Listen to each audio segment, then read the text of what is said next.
Hi అండి. Welcome back to my channel Yashasvi world. ఎలా ఉన్నారు అందరూ? బాగున్నారు కదూ? ఈరోజు స్పెషల్ ఎమ్మి ఎమ్మి గులాబ్ జామున్ అండి. చేసి అయితే చాలా రోజులైంది. యశు బర్త్డే ముందు రోజు చేసాము మేము. ఇవైతే నేను చేయలేదండి, మా ఫ్రెండ్ యశు కోసం స్పెషల్గా చేశారు.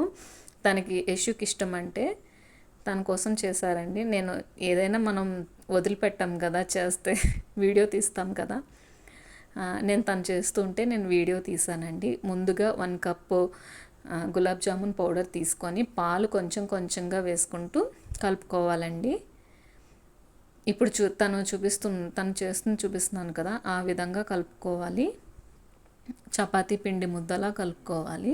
ఒక్కసారిగా పాలు పోయకూడదండి. పోస్తే పిండి గట్టిగా అవడమో లేకపోతే జారుగా అవడమో జరుగుతుంది. అలా కాకుండా కొంచెం కొంచెం పోసుకుంటూ ఇలా చపాతీ పిండి ముద్దలా చేసుకుంటే మెత్తగా జారుగా అయ్యేటట్టు చేసుకోవాలండి. చూసారా, తను కలుపుతున్నప్పుడు కూడా ఫింగర్ పెడితే జస్ట్ అలా దిగిపోతుంది లోపలికి. అలా ఉండాలి. అలా ఉంటే మనకి బౌల్స్ చేసేటప్పుడు చాలా ఈజీగా అయిపోతుందండి. మనకి టైం ఎక్కువ పట్టదు, క్రాక్స్ రావు, చాలా సింపుల్గా అవుతుంది. అట్లీస్ట్ ఆయిల్ కూడా అప్లై చేయక్కర్లేదండి. నెయ్యి, ఆయిల్ ఏమి అప్లై చేయక్కర్లేదు. అంత ఈజీగా అయిపోతాయి. ఇలా రౌండ్స్ అయితే చేసి నేను షుగర్ సిరప్ స్టార్టింగ్లోనే చేసి పక్కన పెట్టుకున్నానండి.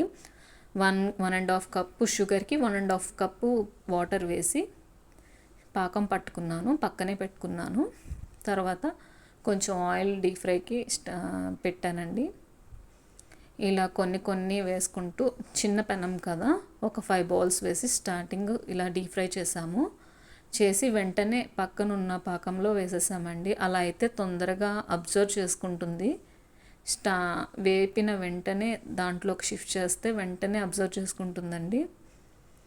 మనం వెయిట్ చేయాల్సిన అవసరం ఉండదు. అలా వేసి వెంటనే తీసుకొని తినేయచ్చు కూడా, అంత బాగా వస్తాయి.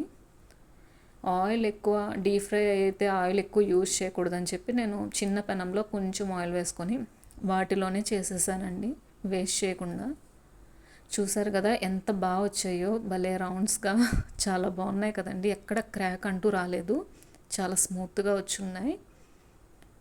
మనం పిండిని కలపడంలోనే ఉంటుందండి అంతా. గులాబ్ జామున్కి ఎక్కువ కష్టపడక్కర్లేదు అలా కలిపితే. మొత్తానికి ఈ విధంగా వచ్చాయండి గులాబ్ జామున్. చాలా బాగున్నాయి. టేస్ట్ అయితే సూపర్గా ఉంది. తింటుంటే కూడా లోపల కూడా బాగా మంచిగా బాయిల్ అయిందండి. చాలా బాగుంది. ఈ వీడియో మీకు నచ్చిందని అనుకుంటున్నాను.